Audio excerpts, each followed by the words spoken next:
richtig geil. Wir sind ja schon lange, das sind 1,5 Stunden und jetzt kommt der Künstler. Schau jetzt, also komm. Herr Künstler. Sag dir einmal,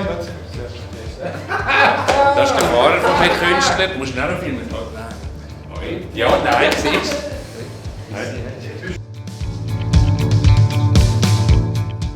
Du musst das Liedtheater anschauen. Hier.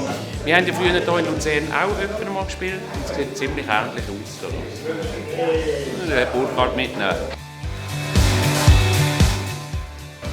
Wir haben im Ernst in Luzern vor etwa 10 Jahren das erste Mal gespielt. Und das war so eine linke Schuppe, ohne Bühne, weißt du es noch?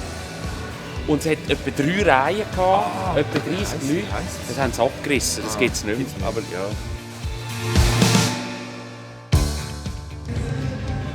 Das sieht schon geil aus. Peanuts.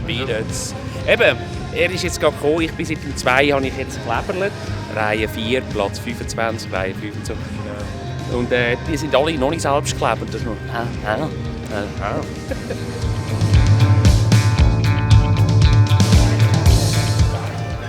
ist alles zu teuer. Viel zu teuer.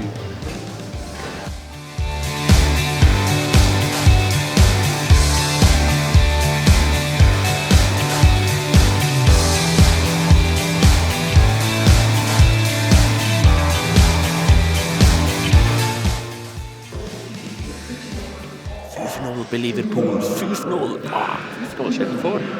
90. Minute. Der Salah. Das 4-0 vom Salah, das 5-0 vom Salah. Das 2-0, 4-mal Salah, einmal Firmino.